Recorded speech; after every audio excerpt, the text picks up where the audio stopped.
Welcome to Organizational Communications in the New Era, Week 3. Last week we had a look at the historical perspective of communications and where the current communications theory originated. This week we continue that briefly, really just to expand upon the notion that communications is more than a technological discipline, and that it really does incorporate aspects of human conversation and of the notion that we are what we say and what we listen to. In other words, that at least part of our personalities relate to the process of communicating with others. In the social sciences, there is a study called symbolic interactionism. And interactionism is really just exactly what we began to talk about last week, in that part of our personalities is related to and is created by the process of talking with others and then being talked back to. There is a particular language in this arena which describes people not as people but as actors. So in this kind of conversation, actors would be talking to others, would be, if you like, on stage, and then they would sort of switch places and become the audience, and whoever they were talking to talks back at them. This process, this interchange, is really what makes up a part of our personality. Now, it's not a very comfortable thought that we are totally contrived by conversations with others. We rather like to think of ourselves as being a little bit more than that. So the other part of the symbolic interactionist kind of model is that whereas we have this presence on stage, both as the speaker and as the receiver, so that is considered sort of a part of our public personality. And as we are members of various different groups, so we may have quite a number of different personalities. And this may seem a bit sort of esoteric, but if you think about it, the conversations you have, the kind of communication processes that go on when you take your Harley out down to the Harley Club for the weekend, or you're at the chess club, are perhaps very different than when you're sitting around the table with your family over dinner, or when you're at work talking to colleagues. So each of these different groups brings out in us a different aspect of our public personalities. Similarly, because we, as I said before, we like to think of ourselves as having sort of inherent usness, some unique characteristics that are not totally created by these processes that we just talked about. So we also have a private personality. This is sort of us getting off the stage, back down into the dressing room. These are considered more sort of enduring aspects of our personality. And I think we can probably recognize this to be the case. And some of these values will actually pervade all of our other personalities. So there are certain perhaps ethical or moral aspects to our behavior that are inherent, that no matter whether we're in the Harley Davidson club or the chess club, or what other group we're at, whether we're out with a family, there are certain lines that we won't transgress. So these kind of lines are dictated by our private, our dressing room sort of personalities. So this is the sort of notion of symbolic interactionism. And this week, as we go through the readings, we see a summary of the historical perspectives as seen by people other than myself. And you'll see this both from Marshall Scott Poole and also from the Putnam Phillips Chapman chapters. I'm not going to go through these in any detail, but the process that I'm trying to outline here is that to form a link in your minds between the sort of technological aspect of communications as originally formulated and a more contemporary approach whereby communication is more than just shifting information from one place to another. We get into something that is fairly heavy in the course of all this, and that is the relationship between organizational structure and the communication processes. So, metaphors of communication and organization is a pretty heavy-duty reading, and I apologize for that. It might well take you 2 or 3 runs at it to really get the full content. I encourage you to do that, however, because it is a really important. It's important to grasp all the aspects that these authors are talking about.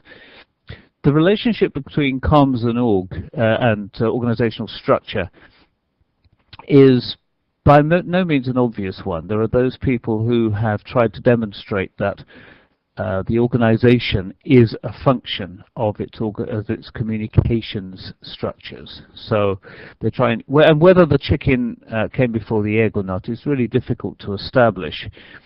There are other people who have said, no, that's ridiculous. You create the organization and the whatever. However you create that, the communication structure sort of falls into place behind it. I think it's difficult to establish one way or the other, and it's not terribly important, because the reality is that these days the two grow together to some degree. And of course they're ever changing. I mean, as technology changes and electronic communications become much more prevalent, and suddenly we can start getting emails on our smartphones, we can start texting, and we have many more different processes of communication. So any of the kind of rules that we lay down in this kind of course become questioned, because everything has moved forward and it's a dynamic process. I think the important thing to gain from this is that communications, as viewed in this particular kind of paper, are not, by any stretch of the imagination, simply moving important bits of information around. And that, as we will kind of examine as we go through the class, communications have formal ways of linking, and the matrix model in the previous slide was an attempt to visualize that. And they have many informal ways of being visualized. This would be, water cooler kind of conversation. And this is often just a very simple process of somebody thinking to themselves, I can't actually quite get my head around this problem, but I have a friend who can. And even though there may be no formal link between person A and person B, they might work for different departments, they might even work for totally different organizations, because one person thinks the other can help them with a particular problem. So there's an informal link. And these informal networks are really very important, particularly in some organizations. They're more important than others, of course, but in most organizations they play a much more important role than they're given credit for. But anyway, in this particular paper, we are trying to be convinced by the authors that the communication structure will, if not completely dictate, strongly influence the organizational structure of the business that they're referred to. Now, I hope you saw the chapter from my book as a little bit of light relief. Certainly has a few less pages than the other readings. And of course, I don't really talk overtly about communications in this chapter at all. I mean, I allude to it. But what I'm looking at here is the kind of ways in which management structures can change. I emphasize decision-making structures, but really wherever you see decision-making structure, you can think of communication structures also. And as you saw, there are several different types of decision-making structure that I will just take a look at in the next slide. On the left we see a sharp pyramid, a tall pyramid. This would tend to be the sort of structure in an older style, particularly manufacturing kind of organization, where you've got a very much a top-down decision-making process, where the upper management is talking to slightly less upper management, who'll be talking to middle management, and there's a long way to go before upper management have any kind of communication processes with the shop floor or the very lowest rungs on the ladder. And this causes us to wonder, what are the communication processes that you might associate with these tall pyramid kind of things, where where the guys at the very top really don't have very many people to talk to. They're not going to talk to the hundreds or thousands of people on the shop floor. They are probably only going to talk to a handful of VPs or whatever. So you can assume, I think, that there is quite a lot of power differential. You're going to have people at the top being able to communicate, making quite a lot of assumptions. For instance, they're going to be able to make a reasonable assumption that if they dictate something, that it probably will get done.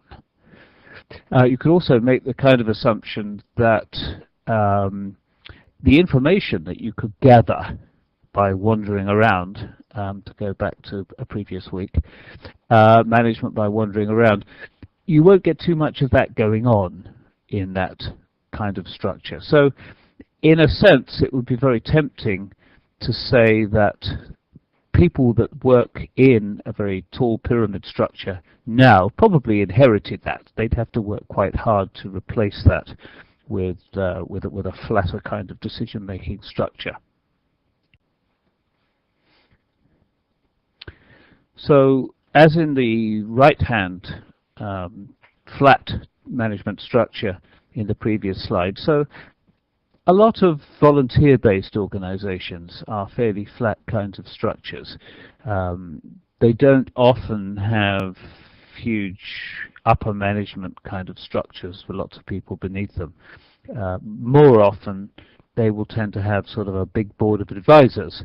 Now, sometimes that board of advisors will be hierarchical, but often people are chosen so that they offer complementary skills that the volunteer-based organization may need, and because of that, they will tend not to be hierarchical in a vertical sense. And it's interesting, isn't it? I'd like you to think about, if you were part of a voluntary organization.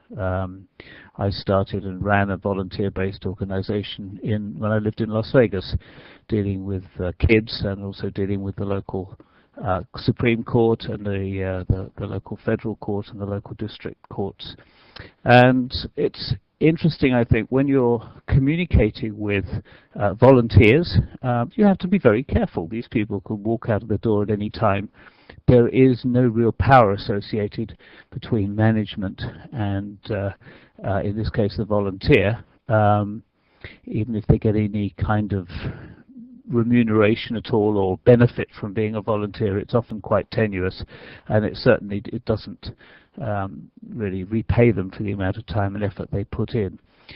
The other thing, though, other than having to be very careful that you don't offend somebody to the point where they walk out of the door, the other thing is that because they're not inherently part of your organization on a full-time basis, you can't really make any assumptions during the communication with regard to communication styles that they will understand. In other words, they may not be totally aware of the organizational norms in place within your organization. So you have two choices. You either have to make sure that they do become aware of that, and some organizations spend a lot of time and effort in training new volunteers, and part of that is often to do with trying to make them, kind of bring them up to speed with what kind of organizational norms there are that they should be aware of. The other option, of course, is that you're just trying to communicate them in a sort of reasonably norm-neutral way, which is sometimes easier said than done. Anyway, I hope you find this week useful. Not too many PowerPoints here because you've got a lot of reading to do, and I urge you to discuss on the forum all the aspects of these readings, because they really is quite a lot of information there, but I think it's very valuable.